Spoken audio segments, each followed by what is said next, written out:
ngasi November tang kungani thoida Kokijau Council dagi akan mawafam yauna press release ama thorakni hairiba press release asita palleba maru oiba wafam khara hairi ngarang numida wairam thokiba thawdo ama palladuna hairiba thawdo asi turubung kangwai buffer zone manakta Meitei IDP singna sangai festival ga mari lainana protesting tawbada buffer zone oiriba sida Chusampur maikei sangshinana bu hotnarak wafam yauna Kokijau Council na makhatana maral siraduna Kokijau community na matam pumada santi lehna na bohona duna lakli hebo wapam yauna pali loinana ngarang thokriba thawdo duna community amana santi esi thugaiba taragadi Manipurda normal purakpa ngamloi hebo wapam yauna maral kya siri beli da leiriba praja kaya Kokijau council na maral siraduna sahi ani makhai hena Kokijau praja singna boundary singak sienduna masung khodong sadaba kaya ama mayung duna lakli bane sohairi loinana constitutional separation pibana aroiba santi stability amasung protection raja sing sigi oiragani haiba maral kya siruduna secretary information and publicity Kokijau council KZ sigi ginja boljang no khuyek piduna thokpa press release asida sumakhata na pali kanglup naibi gi wakhalon pairaga sanaba IPS officer na miyambu tokhai tahanaba singano plastic ki kauta amada ahangwa masugi kaksing amuba masugi kaksing khara hapsilaga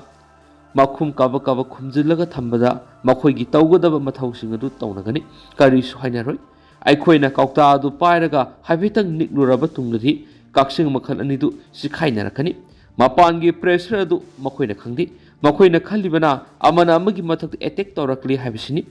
masiga sap manaba mawongda lan marakta Manipur Sangai Festival pangthokta yadi haiduna PR government na pangthokhali Sangai Festival adu pangthokpa yaroi haiba ama tholai hairiba kangbu adu su aikoi swai mini amaromda mapugi yathang induna Sangai Festival pangthokpada akaiba pirakpasingda fudariba kangbu adu su aikoi swai mini mapandagi pressure piriba kangbu adudi phamungda nungaina tumlagani ahau sarangmani aduga aikoi masal funaba sainaba launaba singadu Bollywood film digi hena nungai sarangmani police haibasidi lenga na sema law singma pungphana satna hananaba honajaba kangmuni makoida kangluki wakhalon khanbaleti mak na Meitei ni natragana Kuki ni haina khajik tangbu khaluragadi mak IPS officer ama oibada natragana police officer ama oibada matik sadrabani police personnel singdi angamba singna haibadu khakta tawgani haibaleti makoidi loda kari hairibano police ama oibigi tokfam thokpa mathawadu adum tawraga loiri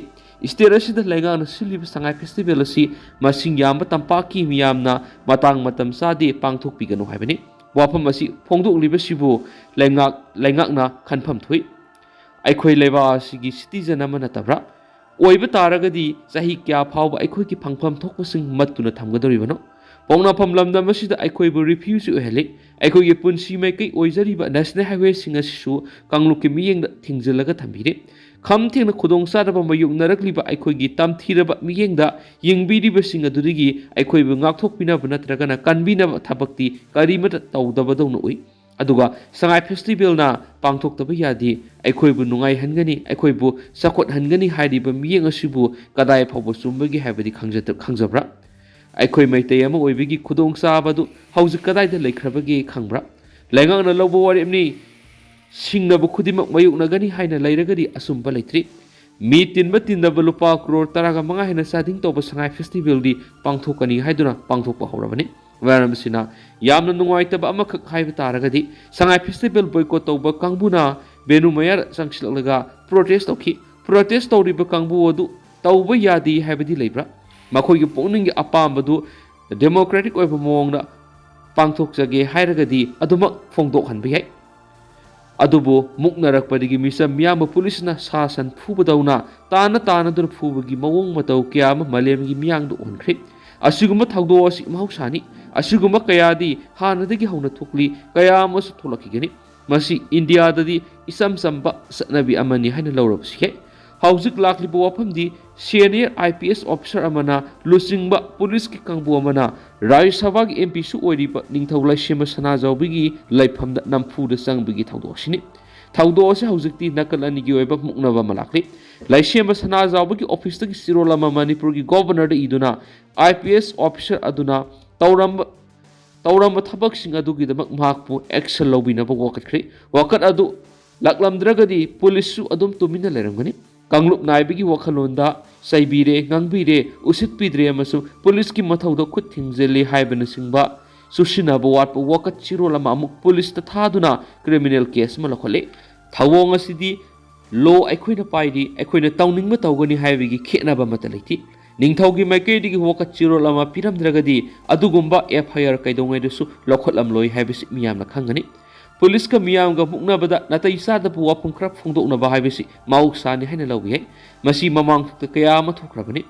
मदुदा कांगलुप नायबिगी वखलोन अदुम पुशिललगा मागी फुरुप खोमनबिगी मोंग अमा चथरकप उरे मसीमक सियनरिबा police officer अदुगी ख्वाइदिगी फतबा कांगलुप नायबा वखलोन अदु उथोकपनि हाइना लौबियै निंगथौगी लैफम असि माउसादिगी सियंगलबा मफम अमनि मसिगिसु मथक्ता राज्य सभागी MP अमसु ओइरिबनि माकी gate मनुंग संगसिलगा नातै सादबा थबक तौबा हाइबिसि खजिक्तंग हेंजिल्लि हाइना लौरिदबगी मरम लेति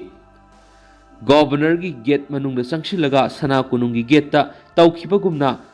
अफाउ सजिनबा ngमगद्रा मसिमंगना ताकलिबदि PR गवर्नमेंटनी अखोइना तौनिंगबा तौगनी MLA MP मवा लौदी हाइबगा अमहानि मता असिदा पंजनिंगबु वाफमनि पुलिस लोगी मखादा थबक तौबनि निंगथौसु एमपी अम ओइरिबनिना इकाई खुमनबा मांगबा याबा थबकसु पुलिसना तौबिरोइदबनि कांगबु अनि एसिगी अंगम तानरकपदा आईडीपी सिंग अमुकसु नैबिगी फिल्म अम लाक्लिबसि गवर्नरना मियेंग संगु पुलिस ऑफिसर अम ओइरगदि नोंगलुकपसु तमु मियामबु येकनबा अमदौना उरगा कांगलुककी वखुलन पुसिन्दुना मसे तहनबा सिनगनो हाइजनिंग हेबा ओयल कतिगी एडिटोरियल मैमना थमजरी पाकिस्तान खुलाई पाइबसिंगी अटैक मियोई तरे सिक्रे अतोपा मा सोखरे हरि पाकिस्तान अवानुसुप थंगबा सरुक खिबर पातुनख्वा प्रोविंस खुलाई पाइबसिंगी अटैक अमदा प्रो गवर्नमेंट पीस कमिटी अमगी मेंबर तरे सिक्रे अमसु अतोपा मन सोखरेना पुलिसना फोंदोखरि पुलिस की मतुंगिना खुलाई मतिक साना पाइबे मिलिटेंट सगोल से नुमिकी अथेंगमदा Bannu district peace committee centre अमद अटैक तोखि अदुदगी पुंग फाना कुइना नोंमै कामना खियारि कमिटी की मेंबर तरे थौदो थोफम न सिखि अमसुम अमा अरुबा फियम न सोक्तुना माना अनक हॉस्पिटल अमद पुखत खियना पुलिस ऑफिसर अमन फोंदोखि थौदो अदुगी मतुंग सिक्योरिटी फोर्स न मफम दुना ngak सियनबगी थबक कंखत कि अमसुम थिबोहुमिक ऑपरेशन मसुता खियना ऑफिसर दुना मखाताना फोंदोखि जेरीबमना कुकी की मियोय कुनगा मंगारो मसागी मयुमदा लैनबा सीआरपीएफ न पुशिलकपदा एक्सीडेंट थोकपदगी मियोय मंगा सोक्तुना लेकनखै मणिपुर थोकलिब इरांग असिन मरम ओइदुना जिरीबमदा लैबा मसागी मयुमदा संग ngमदना लैरिबा कुकी अमदि मैतै कम्युनिटी की मियोय सिंग मसा मसागी मयुमदा संग यानबगी थपक पैखतपा हौरे हरि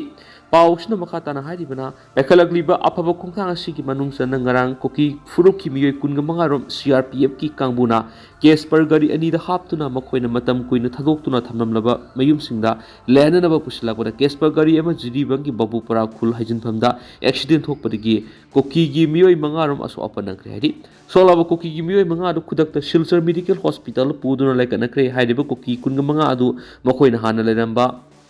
कालीनगर हाइरिबा मफम असिदा लैरिबा मसा मसागी मयुमदा लेहननबा पुसलाकबदा लंबिगी खुदोंग थिबा थौदो अदु नंखिबनि सीआरपीएफ न लखोलक्तिबा खोंथांग असिबु मैकै क्यादिगी थगत फोंदोंना क्लिक लोइदना मैतै कम्युनिटी की मियोयसिंगसु मखोइना हाना लेरंबा जिरीबमगी मसा मसागी मयुमसिंगदा हंजिंदुना लैबि याबगी फिबम अमा हौजिक लैरक्ले हाइदसु पाउसना मखाताना हाइरि